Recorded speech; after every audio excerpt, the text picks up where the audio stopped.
My name is Sam Fisher. I am Fisher Samuel Harris online. This is my art name. And I am a watercolorist, and I like to think of myself as a mystical realist. And my art is primarily about movements towards authenticity and seeing deeply into the world and trying to communicate that through art.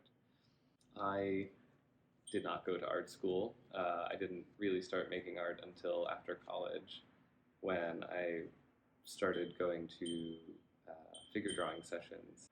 It's interesting. This is actually my third day.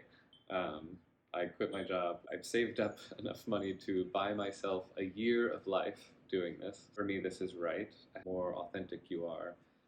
Some people may leave, some opportunities may leave your life, but all of those were based on an inauthentic version of yourself.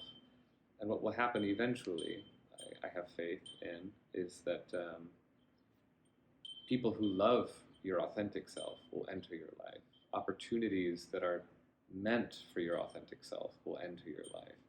So there can be a period of tumult, of chaos in there, but eventually you end up exactly where you're meant to be and where you feel the most comfortable and in your power.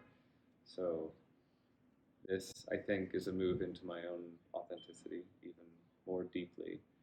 And right now, things are on schedule in that they're coming apart.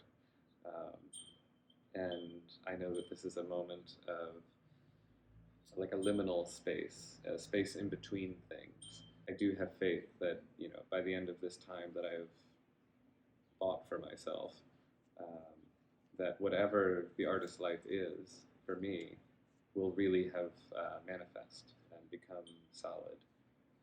And that I will only feel more secure and in my own power if I'm feeling into my authentic self.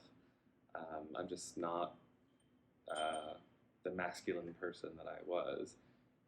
Again, persistence towards your own authenticity, just like persistence in art, is really what pays off. So rather than diving into the deep end and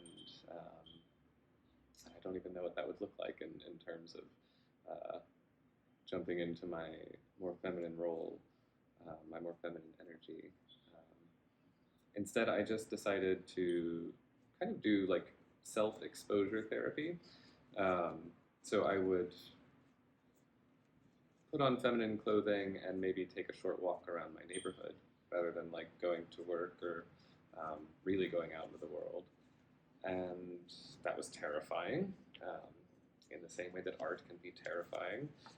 And eventually I just, I got more and more comfortable with it, and I took longer walks and did more sort of normal things until one day I just, could basically live my whole life like that. And that was really empowering, very liberating to feel that there's this thing that was important to me that I was afraid of, and that I was worried about the world's reaction to that sort of thing. And we all are, I think, afraid of being authentic because we're afraid of how the world will react to our authentic selves. It is the same, again, with art, where I think we try, we're tempted at least to please the world with our art. Much in the same way that I moved into my own authenticity as a person, I began to treat art in the same way. That I do often feature scenes of nature and animals, which the human mind can't help but find different kinds of symbolism, symbolic meaning in. And then the relationships between those things in these compositions will end up telling a story. Because now I feel truly that I am an artist,